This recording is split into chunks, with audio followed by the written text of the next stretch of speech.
Sa impeachment ng VP,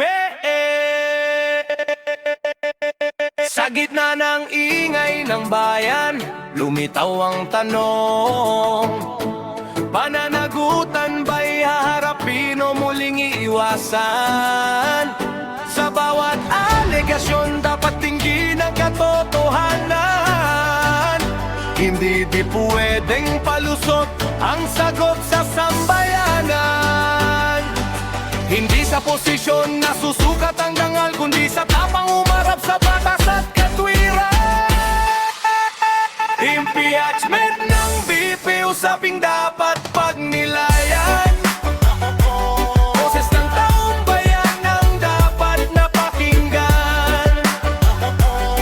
Kung may sala papanagutin, kung wala lilinawin sa ilalim ng batas, lahat ay dapat manindigan.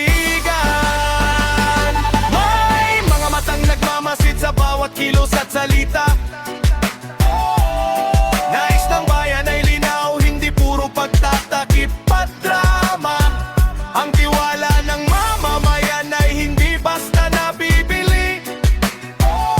Kaya sa harap ng hukuman, katotohanan ang mananaig.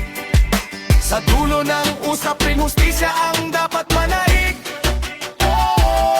Para sa bayan at sa kinabukasang matuwid. Impeachment ng VP, usaping dapat pagnilayan. Boses ng taong bayan ang dapat napakinggan. Kung may sala papanagutin, kung wala lilinawin sa ilalim ng batas, lahat ay dapat manindigan.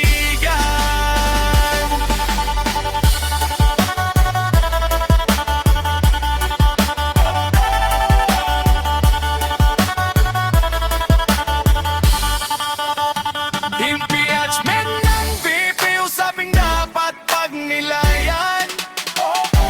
Boses ng taong bayan ang dapat napakinggan.